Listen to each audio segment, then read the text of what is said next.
ஹாய்ங்க. எல்லாத்துக்கும் வணக்கம். இன்னைக்கு வந்து டே 5ஓட டயட் சார்ட் பார்க்கலாமாங்க. மார்னிங் ட்ரிங்க் நம்ம தூங்கி எந்திரிச்சு பிரஷ் பண்ண உடனே பார்த்தீங்கன்னா, இந்த சீரக சோம்பு தண்ணி தான் எடுத்துக்கணுங்க. இதுக்கு வந்துட்டு 1 லிட்டர் தண்ணியில நைட்டே வந்து சீரகம் 2 டேபிள் ஸ்பூன், சோம்பு 2 டேபிள் ஸ்பூன், வெந்தயம் 2 டேபிள் ஸ்பூன், மூணையுமே 2, 2 டேபிள் ஸ்பூன் 1 லிட்டர் வாட்டரில் ஊற வச்சுக்கோங்க. இது நைட்டே ஊற வச்சிங்கன்னா நல்லா ஊறி இருக்குங்க. நம்ம காலையில் தூங்கி எந்திரிச்சதையுமே 10 நிமிஷம் நீங்கள் ஸ்டவ்வில் நல்லா கொதிக்க விட்டுருங்க. அந்த எசன்ஸ் எல்லாம் நல்லா இறங்கிருங்க. இந்த வாட்டர் வந்து நம்ம ரெகுலராக குடிக்கும்போது பார்த்திங்கன்னா நம்மளோட மெட்டபாலிக் ரேட் ஜீரண சக்தி அதிகப்படுத்துங்க. சீரகம் வந்து நல்ல உடம்ப வந்து சீராக வச்சுக்கும். அந்த நாள் ஃபுல்லாக நம்மளுக்கு வந்து நல்ல எனர்ஜெட்டிக்காக நல்ல பிரிஸ்காக இருக்கிறதுக்கு சீரகம் சோம்பு யூஸ் ஆகுங்க. வெந்தயம் வந்துட்டு நம்ம உடம்பை வந்து நல்ல குளிர்ச்சியாக வச்சுக்கும். எக்ஸசைஸ் எல்லாம் பண்ணும்போது நல்லா ஹீட் ஆகிறதுக்கு விடாமல் வெந்தயம் வந்து நல்லா நம்மளோட பாடி வந்துட்டு கூலிங்காக வச்சுருக்குங்க. கண்டிப்பாக இந்த வாட்டர் வந்து நீங்கள் ஒரு வாரத்துக்கு எடுக்கும்போதே நம்மளுக்கு நல்லா வித்தியாசம் தெரியுங்க. நல்லா வெயிட் லாஸும் இருக்கும். இந்த சீரகம் சோம்பு வெந்தய தண்ணி வந்துட்டு சுகர் பேஷண்ட், கொலஸ்ட்ரால் எல்லாத்துக்குமே வந்துட்டு, தைராய்டு பேஷண்ட்ஸு எல்லாத்துக்குமே இந்த ட்ரிங்க் வந்து ஒரு பெஸ்ட்டான ட்ரிங்க்குங்க. இதை ரெகுலராக மார்னிங் எடுத்துக்கோங்க. அடுத்தது ட்ரிங்க் என்னென்னு பார்த்தீங்கன்னா, ஃபேட் கண்டென்ட் ட்ரிங்க் தாங்க. நம்மளோட தேவையில்லாத கொழுப்புகளை வந்து கரைக்கிறதுக்கு தான். நான் இன்றைக்கி அதுக்கு எடுத்தது வந்து பார்த்திங்கன்னா ஆம்லா, நெல்லிக்காய், கேரட், பீட்ரூட், ஏபிசி ஜூஸ்ன்னு சொல்லுவாங்க. நான் ஆப்பிளுக்கு பதிலாக நெல்லிக்காய் ஆம்லா எடுத்துக்கிட்டேங்க. மூணையும் வந்துட்டு இந்த மாதிரி குட்டி குட்டியாக கட் பண்ணி போட்டுக்கோங்க. இந்த அளவுகள் வந்து 2 டம்ளர் வருங்க. ஃபஸ்ட்டு வந்து பல்ஸ் மோடில் விட்டு அரைச்சிட்டு அதுக்கப்புறம் ஒரு 1/2 டம்ளர் தண்ணி விட்டு தாராளமாக நீங்கள் நல்லா நைஸாக அரைச்சி எடுத்துக்கலாங்க. வடிகட்டாமையே குடிச்சிக்கலாம். இதில் வந்து பார்த்திங்கன்னா நல்லா ஹீமோக்ளோபின் நல்லா ஊறுங்க.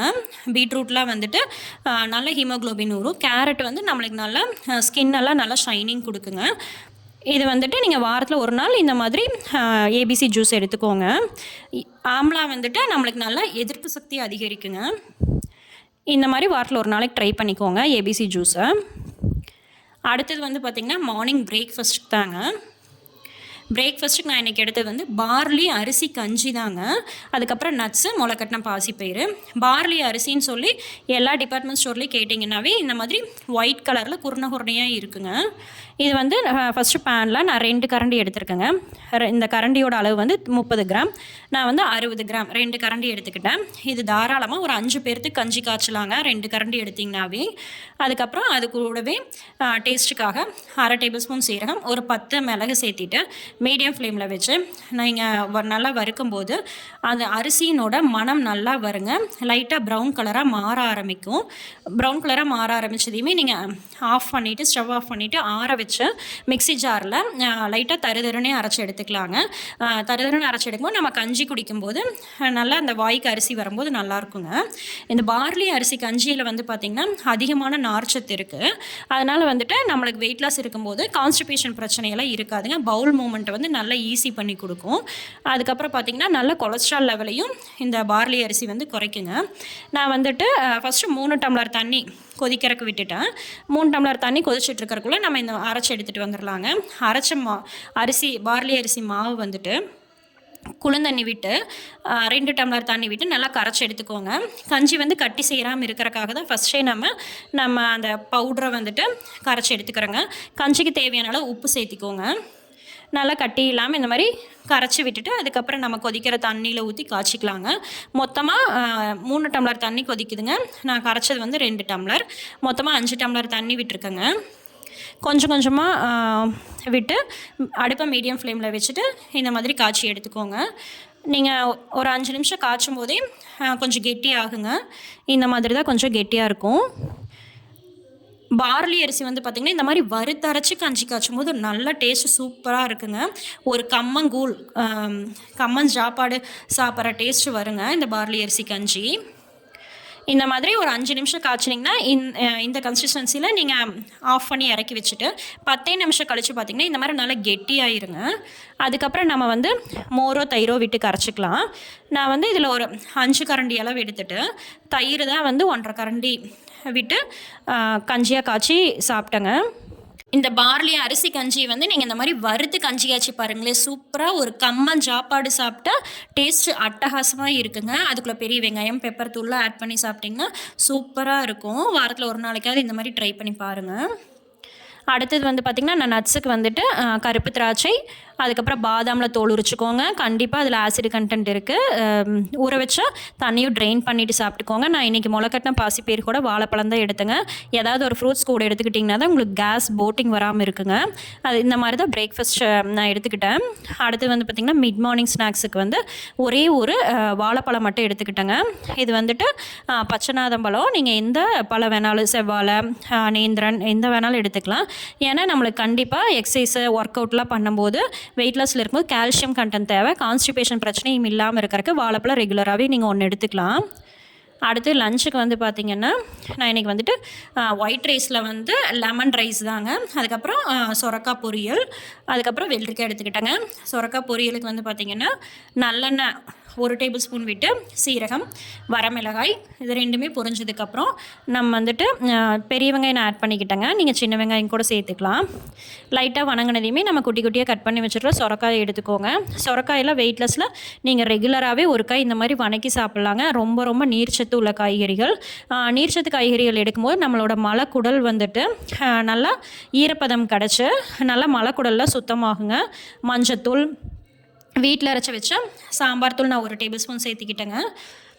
அதுக்கப்புறம் தேவையான அளவு உப்பு சேர்த்திட்டு தண்ணி வந்து ஒரு 1/2 டம்ளர் தண்ணி மட்டும் விட்டு வேக வச்சிங்கன்னா போதும். சொரக்காயிலேயே தண்ணி வருங்க. 1/2 டம்ளர் தண்ணி மட்டும் ஊற்றி ஒரு 5 நிமிஷம் நீங்கள் லிட்டு போட்டு வச்சாலே நல்லா சொரக்காய் வெந்து வந்துடுங்க. அதுக்கப்புறம் சொரக்காய் வேகிறக்குள்ளே பார்த்திங்கன்னா நல்லா டேஸ்ட்டுக்காகவும் வேர்க்கடலை ஒரு கையளவு வேர்க்கடலை வந்து நான் மிக்ஸி ஜாரில் தருன்னு அரைச்சி எடுத்துகிட்டு வந்து லைட்டாக இந்த மாதிரி கிரேவியாட் இருக்கும்போதே அந்த வேர்க்கடலை பவுடரை சேர்த்தி பாருங்களேன், சூப்பராக இருக்கும். சொரக்காய் பொரியல் வந்து செம்ம டேஸ்ட்டாக இருக்குங்க இந்த வேர்க்கடலை பவுடர் நம்ம சேர்த்தும் போது. இந்த மாதிரி நம்ம எடுத்துக்கும் போது நல்லா சொரக்காய் வந்துட்டு வெயிட் லாஸ்க்கு சூப்பராக யூஸ் ஆகுங்க. நம்ம எண்ணெயும் அதிகமாக சேர்க்கலாம். அதனால் வந்துட்டு இந்த மாதிரி நீங்கள் பொரியல் செஞ்சு பாருங்கள், நல்லா டேஸ்ட்டாக இருக்குங்க. நம்ம வெயிட் லாஸில் வந்துட்டு இந்த மாதிரி நார்ச்சத்து நீர் காய்கறிகள் வந்து அதிகமாக எடுத்துக்கோங்க. மஞ்சள் பூசணி, அவரைக்காய், சொரக்காய், பொல்லங்காய் இந்த மாதிரி ட்ரை பண்ணி பாருங்கள். நான் வந்துட்டு லெமன் ரைஸில் நிறையா பூண்டு, வேர்க்கடலை சேர்த்து தான் ஒயிட் ரைஸில் செஞ்சுருந்தேங்க. அது 1 கப் எடுத்துக்கிட்டேன். அதுக்கப்புறம் சொரக்காய் பொரியல் வந்து 1 கப் எடுத்துக்கிட்டேங்க. நீங்கள் இன்னும் வேணாலும் இன்னொரு கப் சொரக்காய் பொரியல் எடுத்துக்கலாம். அப்புறம் வெள்ளரிக்காய் எடுத்துக்கிட்டேங்க. அவ்வளோதாங்க லஞ்ச் மெனு. அடுத்தது வந்து பார்த்திங்கன்னா ஈவினிங் டீ டைமுக்கு வந்து நான் ஜஸ்ட் வந்து பிளாக் காஃபி எடுத்துக்கிட்டேங்க. பிளாக் காஃபி வந்துட்டு நம்மளுக்கு ஜீரண சக்தி அதிகரிக்கும். இதில் வந்து எந்த விதமான சுகரும் ஆட் பண்ணாதீங்க, பாலும் ஆட் பண்ண வேண்டாங்க. பாலெல்லாம் ஆட் பண்ணிங்கனாவே உங்களுக்கு வெயிட் குறையிறக்கே விடாது. அதுக்கப்புறம் வந்து பார்த்திங்கன்னா கருப்பட்டியோ வெல்லமோ எதுவுமே ஆட் பண்ணாதீங்க. அதுக்காக நீங்கள் வந்து இந்த மாதிரி ஒரு கையெல்லாம் வேர்க்கடலை எடுத்துக்கோங்க. வேர்க்கடலையில் கண்டிப்பாக இந்த இந்த மாதிரி உள்ளங்கையில் ஒரு கையளவு மட்டும்தாங்க எடுக்கணும். அதிகமாக எடுத்திங்கன்னா ஒரு மாதிரி டைஜஷன் ஆகாத மாதிரி இருக்கும். அதுக்காக கருப்பட்டி கொஞ்சம் கலந்து எடுத்துக்கோங்க. நெஞ்ச கறிக்கிறதெல்லாம் இருக்காதுங்க. அதுக்கப்புறம் வந்து பார்த்திங்கன்னா நைட் டின்னருக்கு வந்துட்டு மாப்பிள சம்பா அரிசி தோசையும் சிக்கனில் வந்து உப்பு கறி தான் செஞ்சுருந்தேங்க. சிக்கன் உப்பு கறி வந்து எப்படி ரொம்ப சிம்பிளாக செய்யலான்னு பார்க்கலாங்க. 1 கிலோ சிக்கனுக்கு வந்துட்டு 15 வரமிளகாய் எடுத்துருக்கேங்க. அதை வந்து காம்பெல்லாம் இந்த மாதிரி ரிமூவ் பண்ணிவிட்டு விதையை ஃபுல்லாக இந்த மாதிரி உதுத்தி வச்சுக்கோங்க. நீங்கள் வந்து வரமிளகாய் கை எரியும்னா சிசரில் கூட 2 கட் பண்ணி இந்த மாதிரி எல்லா விதைகளையும் உளுத்தி வச்சுக்கலாங்க. இந்த உப்பு கறிக்கு டேஸ்ட்டே வந்து பார்த்திங்கன்னா இந்த வரமிளகாய் தாங்க. 1 கிலோவுக்கு 15 வரமிளகாய். இது வந்து நல்ல நீல மிளகா, காரம் அதிகமாக இருக்குங்க. அதனால் நான் 15 மட்டும் எடுத்திருக்கேன். நீங்கள் தாராளமாக 15 எடுத்தாவே நல்ல காரம் வருங்க. அதுக்கப்புறம் நான் இன்றைக்கி 1 கிலோ சிக்கனை மஞ்சத்தூள், உப்பு சேர்த்துட்டு நல்லா வாஷ் பண்ணி எடுத்துக்கிட்டேங்க. இது வந்து நாட்டுக்கோழி சிக்கன் தான். நீங்கள் இதே மாதிரி பிராய்லர்லேயும் செய்யலாம். நீங்கள் வந்துட்டு எந்த சிக்கன் எடுத்தாலும் மட்டன் எடுத்தாலும் உப்பு, மஞ்சத்தூள் போட்டு க்ளீன் பண்ணிங்கனாவே நல்லா அந்த கவிச்சி வாடையெல்லாம் இருக்காதுங்க. இப்போ தாளிப்புக்கு வந்து பார்த்திங்கன்னா நான் 3 டேபிள் ஸ்பூன் நல்லெண்ணெய் எடுத்துக்கிட்டேன். கண்டிப்பாக இந்த உப்பு கறிக்கு நல்லெண்ணெய் தான் யூஸ் பண்ணுங்கள். நல்லெண்ணெய் தான் டேஸ்ட் கொடுக்கும். 2 டேபிள் ஸ்பூன் சீரகமும் வரமிளகாய் உப்பும் தாங்க. அதனால் நீங்கள் 2 டேபிள் ஸ்பூன் சீரகம் எடுத்துக்கோங்க. அதுக்கப்புறம் நம்ம கிள்ளி வச்சுருக்கிற 15 வரமிளகாயும் கூடவே சேர்த்துருங்க. 2 ஒன்றாவே பொரியிட்டுங்க. மீடியம் ஃப்ளேமில் வச்சு நல்லா வரமிளகாய் வந்து செவக்க வணக்கிடணுங்க. நல்லா இந்த மாதிரி செவக்க வணங்கினா தான் டேஸ்ட்டு, உப்பு கறிக்கு டேஸ்ட்டே நல்லாயிருக்கும். அந்த காந்தால வர்றதுக்கு முன்னாடி கரெக்டாக காந்தால வருதுன்னாவே நீங்கள் அடுத்தது வந்து கறிவேப்பிலை தழை போட்டு சிக்கன் நம்ம க்ளீன் பண்ணி வச்சுருக்கிற சிக்கனையும் சேர்த்துக்கலாங்க. எல்லாத்தையும் ஒரு பக்கம் மிக்ஸ் பண்ணிவிட்டு உப்பு போட்டுக்கோங்க. உப்பு வந்துட்டு கொஞ்சம் கம்மியாகவே போட்டுக்கோங்க. ஏன்னா தண்ணி சுண்டி நம்மளுக்கு கிரேவியாட்டம் வரும். அதனால் கடைசியாக கூட உப்பு பத்தலைன்னா சேர்த்திக்கலாம். நான் வந்து 1 கிலோ சிக்கனுக்கு இந்த மாதிரி 1/4 லிட்ரு லிட்ரு கிளாஸ் பிடிக்கிறதுல 3 கிளாஸ் விட்டுருக்கேங்க. 3/4 லிட்ரு தண்ணி ஊற்றிருக்கேன். நல்லா நம்மளுக்கு வந்து ஒரு 20லேருந்து 25 நிமிஷம் நல்லா வேகணுங்க. உங்களுக்கு வந்து கொஞ்சம் முத்தல் கறியாக இருந்தால் கொஞ்சம் வேகறதுக்கு லேட் ஆகும். பிராய்லர்லாம் இருந்துச்சுன்னா ஒரு 1/4 மணி நேரத்துலேயே வெந்துருங்க. ஒரு 25 நிமிஷத்துலேயே எனக்கு நல்லா வெந்துது. நடுவில் ஒரு டைம் வந்து இந்த மாதிரி நல்லா மிக்ஸ் பண்ணி விட்டுக்கோங்க. தண்ணியெல்லாம் இருக்கான்னு செக் பண்ணி கூட. கார உப்பெல்லாம் கூட நீங்கள் இதுலேயே பார்த்துக்கலாம். அதுக்கப்புறம் பார்த்திங்கன்னா மறுபடியும் ஒரு 5 நிமிஷத்துலேயே நல்லா அந்த தண்ணி சுண்டு கிரேவியாட்ட வந்துடுங்க. இந்த சிக்கன் பொறுத்த வரைக்கும் நீங்கள் அந்த தண்ணி சுண்ட தான் அந்த கலர் ரெட்டிஷ் கலரே வருங்க. மல்லித்தலை தூவி இறக்குனிங்கன்னா சூப்பரான உப்பு கறி சிக்கன் ரெடிங்க. நான் இன்றைக்கி தோசை வந்து மாப்பிளை சம்பா ரைஸில் தான் தோசை சுட்டேன். நான் இது வந்து மாப்பிளை சம்பா ரைஸ் கடையில் வாங்கி நல்லா வாஷ் பண்ணிவிட்டு வெயிலில் காய வச்சு மாவாக மில்லில் கொண்டு போய் அரைச்சிக்கிட்டேங்க.